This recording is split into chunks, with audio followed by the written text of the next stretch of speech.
13. We need to find the magnitude of the current through R1.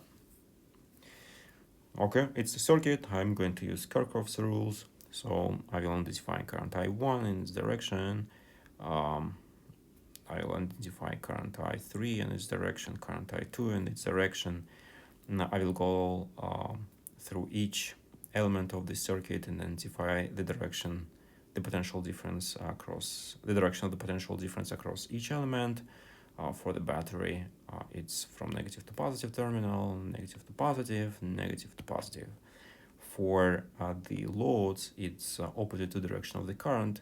Here is direction I2, right? So this I2 then has to be opposite. Here is direction, this is current I1 has to be opposite.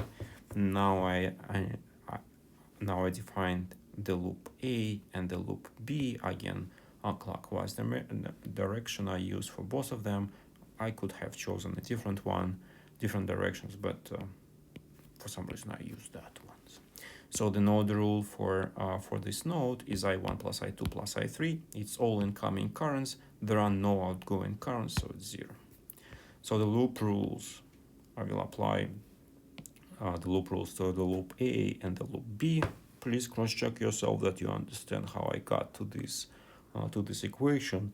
And for people who are a little bit experienced with this, it's kind of trivial from the very start that the loop B is the only one you need, because it will involve the current through this resistor, this potential difference, and nothing else. Okay, so and here we go. So we'll have for the loop B negative 12 volts minus 3 ohms times I1. Again, by negative 12 volts, because the direction of how I go around the loop is opposite to the direction of this potential difference in the EMF, and then the direction of how I go around the loop is different through compared to the direction of the potential difference in this resistor, and so it's also negative sign.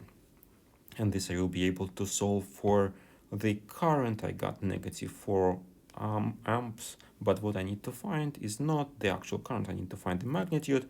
So in the magnitude will be just 4 amps. So and this is the final result.